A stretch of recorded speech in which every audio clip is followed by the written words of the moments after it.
என்னப்பா ரெடியா? ரெக்கார்ட் பண்ணிக்க.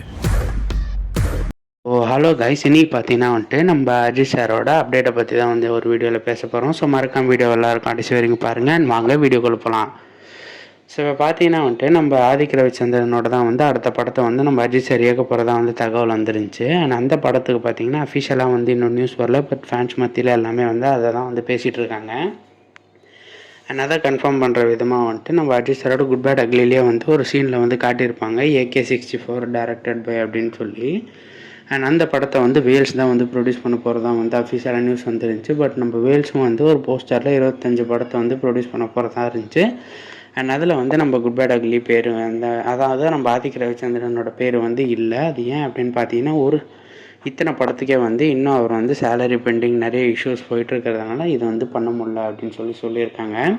அண்ட் நம்ம good bad ugly other fans பார்த்தீங்கன்னா என்னடா கதையே இல்லை, ஃபுல்லாக மேஷப்பாக இருக்குது அப்படின்னு சொல்லி ட்ரோல் பண்ணதுனால இந்த படத்தை நம்ம ஆதிக் ரவிச்சந்திரன் ஃபுல்லாக கதையோடு இயக்கியிருக்காராம். அண்ட் இதுவுமே ஒரு பக்கா கேங்ஸ்டரான படமாக இருக்குமா. ஸோ இதில் அந்த மாதிரி ட்ராமாஸ் எதுவுமே இல்லாமல் இன்டு த ஸ்டோரி போய் பக்கா ஃபுல் ஃப்ளெஷ்டாக கேங்ஸ்டரோடு எடுக்க போகிறதா சொல்லி